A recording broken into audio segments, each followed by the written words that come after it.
Hello students, S के S E classes YouTube channel पर आपका स्वागत है।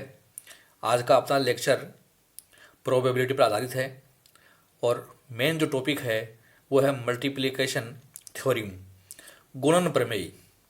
अर्थात प्रायिकता में गुणन प्रमेय हम कब उपयोग करें, ये आज के लेक्चर का मेन थीम है। डियर स्टूडेंट्स, जब हमारी इंडिपेंडेंट इवेंट्स हों या डिपेंडेंट इवेंट्स हों, तो ऐसी घटनाएं यदि हमारे सामने आती हैं तो हमें प्रायिकता का गुणन प्रमेय उपयोग में लेना होता है।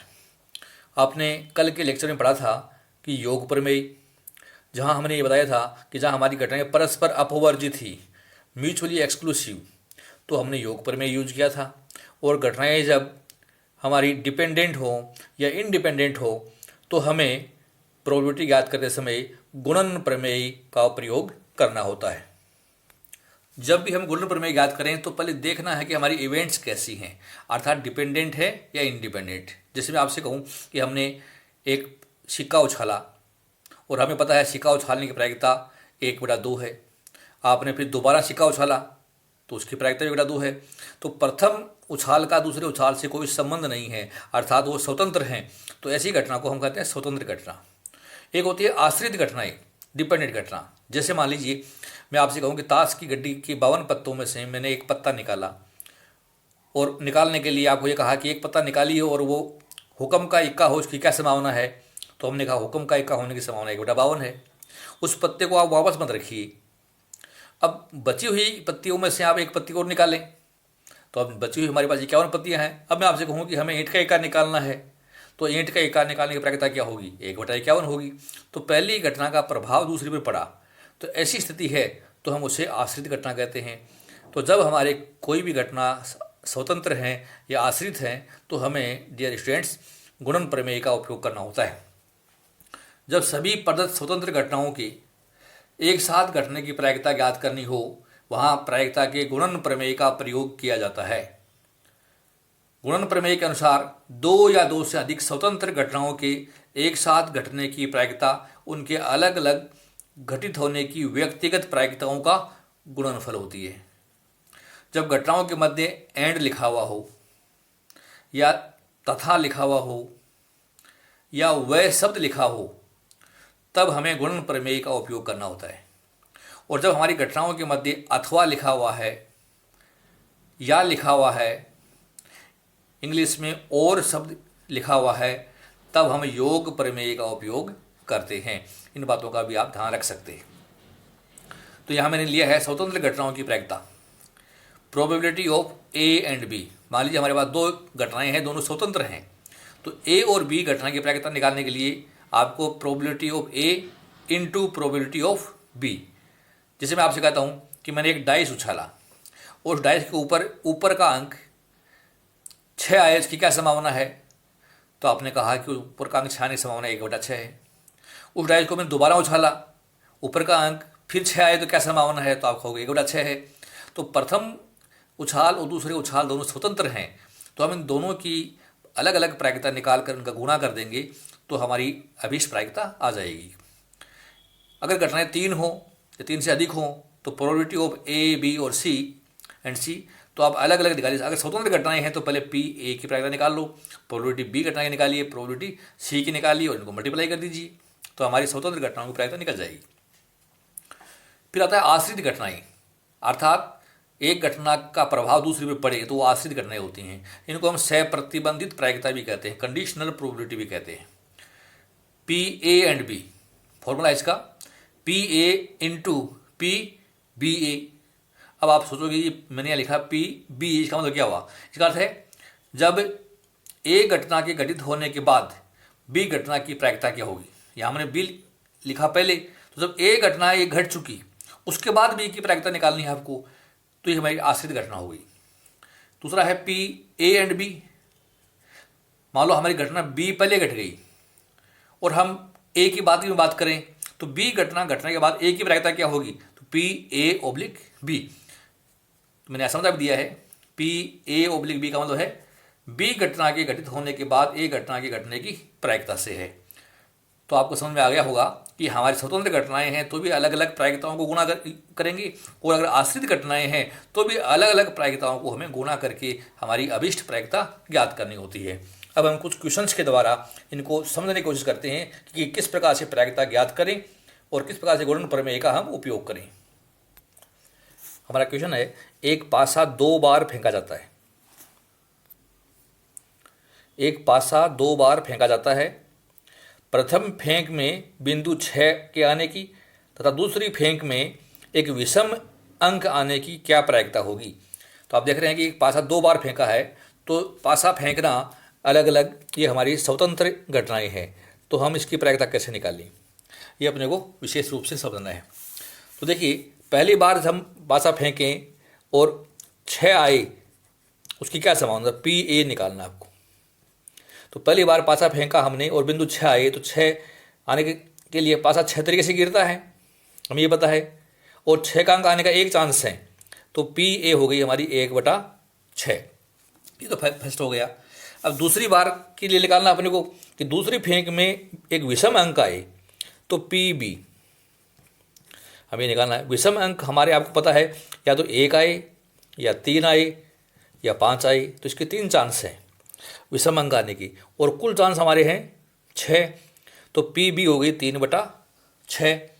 अब हमें अभीष्ट प्रायिकता निकालनी है, तो आपको फॉर्मूला मैंने आपको बताया था, P A and B equal to P A into P B. घटनाएं स्वतंत्र हैं तो आप गुणा कर दीजिए, तो 1/6 गुणा 3/6 बराबर आया 3/36, और कटते हैं तो काट दीजिए इनको, तो हमने काट दिया तो ये आया 1/12। तो हमारी अभीष्ट प्रायिकता 1/12 आई। तो दिए स्टूडेंट, हमने यहाँ पर गुणन प्रमेय के आधार पर ये प्रायिकता ज्ञात करके दिखाई है। क्वेश्चन नंबर 2, 2 पासे 3 बार फेंके जाते हैं। क्या संभावना है कि पहली फेंक में 10 का जोड़, दूसरी में 11 का जोड़ और तीसरी फेंक में 12 का जोड़ आएगा। तो देखिए, हमने यहाँ पर 2 पासे फेंके 3 बार, और अभी मैंने बताया पासा फेंकना अलग अलग है, क्रियाएं हैं, तो स्वतंत्र घटनाएं हैं। तो स्वतंत्र घटनाओं के आधार पर हमें सवाल को सोल्व करना है। तो मैं सबसे पहले निकाल रहा हूँ पी ए। पी का मतलब है 10 का जोड़। तो देखिए, 10 का जोड़ कब आएगा, 2 पासे फेंके, तो मैंने आपको कल बताया था कि 10 का जोड़ आने के चांसेस कौन कौन से हैं, या तो 4 और 6 आए तो 10 का जोड़ बनेगा, या हमारे सवाल में हम कहें कि दोनों पर 5-5 आ जाएं तो भी 10 का जोड़ बनेगा, या एक में 6 आ जाए दूसरे में 4 आ जाएं तो भी 10 का जोड़ बनेगा। तो देखिए, अनुकूल परिस्थितियाँ कितनी हुई, अनुकूल परिस्थितियाँ हमारी 3 हुई। तो 10 का जोड़ आने की क्या प्रायिकता होगी, हमें पता है कि जब 2 पासे फेंकते हैं तो 36 तरीके से गिरते हैं, 6 गुणा 6 तरीके से करेंगे, और 10 का जोड़ आने की संभावना कितनी है, 3/36। तो ये पी ए हो गया हमारा। अब हम निकालते हैं पी बी, 11 का जोड़, अर्थात 2 पासे फेंकें और 11 का जोड़ कब आए। तो देखिए, 11 का जोड़ पहले में 5 आ जाए, दूसरे में 6 आ जाए, पहले में 6 आ जाए, दूसरे में 5 आ जाए, ये 2 ही चांस बन सकते हैं 11 के जोड़ की। तो 11 का जोड़ 2 बार आ सकता है, तो आप निकाल दीजिए। अनुकूल घटनाएं 2 और कुल घटनाएं 36, 2 बार 36 तरीके से गिरते हैं, तो ये पी बी हो गया। निकाल दीजिए पी सी, अर्थात 12 का जोड़, 2 पासे फेंकें और 12 का जोड़ आने का एक ही चांस है कि दोनों पर 6-6 आ जाएं, ऐसा हो सकता है, तो एक चांस है, और ये बन गया हमारा 1/36।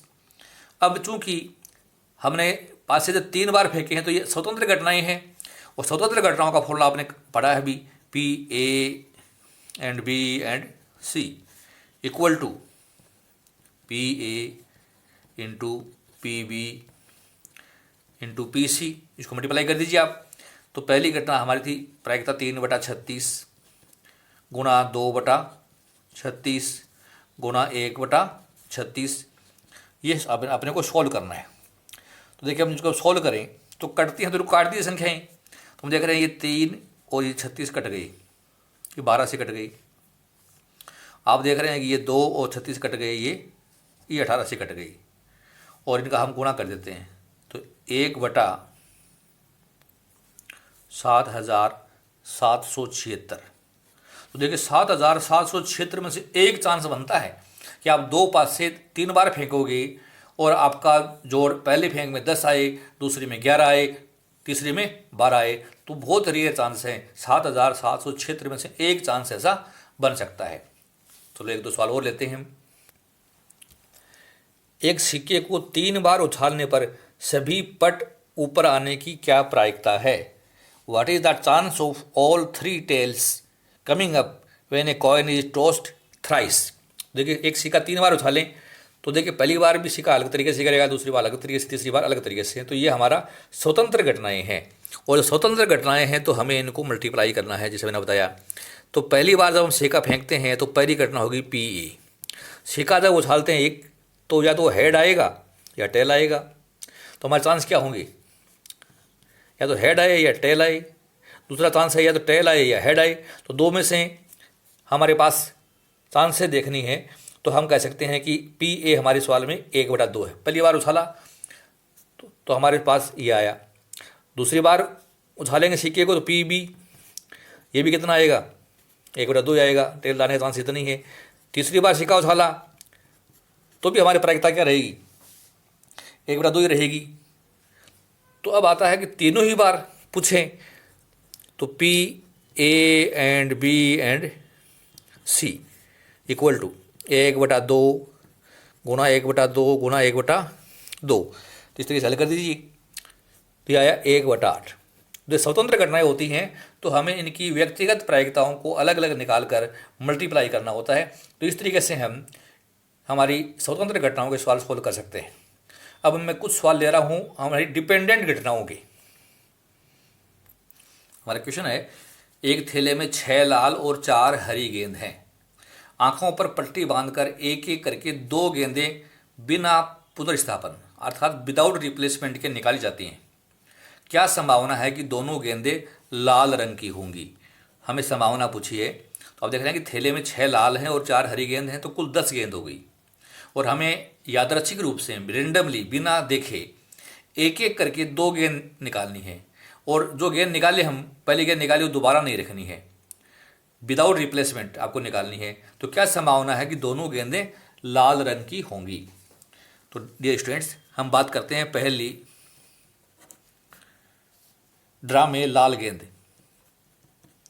पहले ड्रॉ में लाल गेंद की प्रायिकता आप ये निकाल लीजिए। तो लाल गेंद की प्रायिकता को मैं नाम दे रहा हूं पी ए। और लाल गेंद हमारे थैले में 6 हैं, तो अनुकूल घटनाएं 6 हैं। और कुल घटनाएं कितनी हैं? कुल संयोग 10 हैं। 6 + 4 अर्थात 6 और 4 जोड़ दीजिए तो हमारा ये पी ए आ गया। ये हमारी पहली घटना हो गई। अब हमें कहा कि थैले में इस गेंद को वापस नहीं रखना है विदाउट रिप्लेसमेंट। तो विद्यार्थी अब बताइए आप, अब थैले में 10 में से हमने एक गेंद निकाल ली, 9 गेंद हैं थैले में, 9 गेंद हैं, जिनमें हमने एक लाल निकाल ली, जिनमें 5 लाल व 4 हरी गेंद हैं। ये स्थिति अब रह गई है। अब हम दूसरी बार निकालते हैं। दूसरी बार लाल गेंद निकालें। दूसरी बार लाल गेंद की प्रायिकता देखिए। अब इसको हम क्या नाम देते हैं? हम इसको नाम देंगे पी बी/ए, अर्थात ए घटना घटने के बाद बी की प्रायिकता। हम ये हल करना है।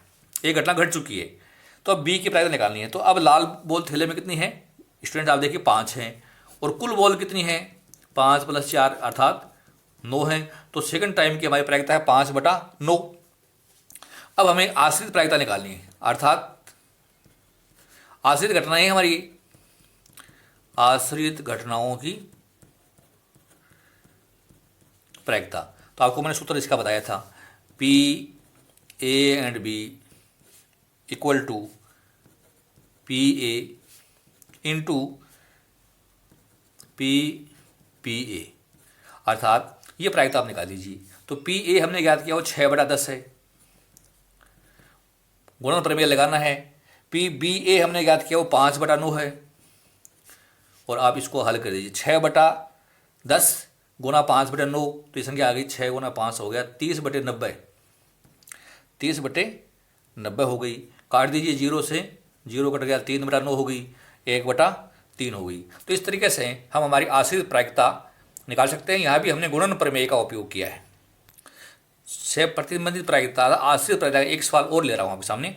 यदि ताश की गड्डी में से 3 पत्ते एक के बाद एक बिना पिछले पत्ते को वापस रखे निकाले जाएं, तो उनके बादशाह है, बेगम व इक्का आने की प्रायिकता ज्ञात कीजिए। अर्थात हमें कहा है कि find the probability of drawing a king, a queen and an ace in that order from a pack of cards in 3 consecutive draws, presuming that the cards drawn are not replaced in the pack। तो बच्चों, तब इसको आप हल करें तो हम देख रहे हैं कि हमें पत्ता वापस नहीं रखना है, तो ये आश्रित घटनाएं हो गई। तो सबसे पहले निकालिए पी ए। पी ए मतलब बादशाह निकलने की प्रायिकता। ताश की गड्डी में से हम जब एक बादशाह निकालें पहली बार, तो प्रायिकता क्या आएगी? बादशाह 4 होते हैं और कुल पत्ते 52 हैं, तो एक बादशाह की प्रायिकता है 4/52। अब ये पत्ता हमने निकाल के बाहर रख लिया, इसके अंदर नहीं मिलाया। अब हम पी बी, बेगम की प्रायिकता निकालनी है। तो डियर स्टूडेंट, बेगम भी हमारे क्वेश्चन में 4 होती हैं, लेकिन अब ताश की पैकिंग में 51 पत्तियाँ ही हैं, तो हमारे प्रायिकता बनेगी 4/51। और हमें चाहिए पी सी, अर्थात इक्का निकालने की प्रायिकता। इक्के हमारी गड्डी में 4 हैं, लेकिन पत्तियां हमने 2 निकाल चुके हैं, तो बची हुई पत्ती कितनी है? 50 हैं। तो ये हमने तीनों अलग अलग निकाल लिया। स्वतंत्र घटनाएं नहीं है, ये घटनाएं आश्रित हैं। अब आश्रित घटनाओं का फॉर्मूला आपने पढ़ा है कि इनको गुना करना होगा, तो तीनों की आश्रित घटना निकालनी है अपने को। P A and B and C हल कर दीजिए। 4/52 गुना 4/51 और गुना 4/50। इसको सोल्व कर दीजिए। सोल्व करें, 16 गुना 4 हो गया 64, ऊपर 64 आ गया। 52 गुना 51 गुना 50, इनका गुना करिए।